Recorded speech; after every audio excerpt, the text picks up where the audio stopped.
後來閣來這件，有一個男子到新北市長拿一間咖啡廳買咖啡，是先甲店員講天說地博感情，然後請店員先借伊4000塊有急用，講馬上會摕來還，但是錢一個摕到手就無夠轉來咯。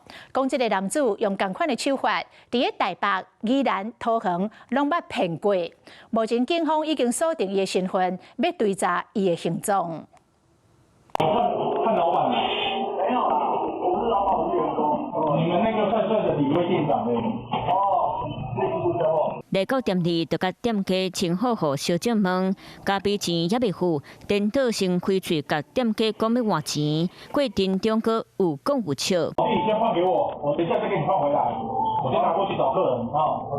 你算對了啊，有多是我算哦。他一進來的時候，他陳述的方式其實會讓人家很沒有警覺，就像網絡上講裝熟哥，就是表現出打電話給他的太太說，那個帥哥店長今天他車禍，我最近可能都不會在。查甫人倒頂年金，手提金票破隨人講酸，不過店家才開門做無到半工，得了4600，氣甲對心肝。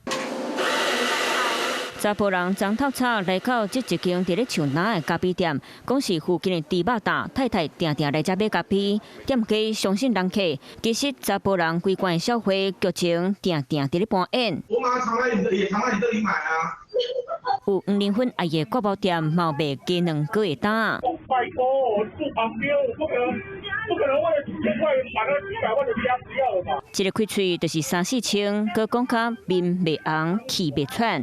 伊的清早打扮嘛真好看，個目鏡了大顆，攀一卡細卡攀響，叫變貴的人攏知影。也是秉持着，我覺得可能有時候人忙會忘記回來拿咖啡或忘記付錢，但也是發文的時候才發現，哇，好多雙北的一些店家有分享類似的影像，跟這個人的穿着什麼好像都一樣。查甫人早就扣通緝，不過同款佇咧湘北宜蘭桃園做變身啊，警察已經鎖定身份，會繼續追查伊行蹤。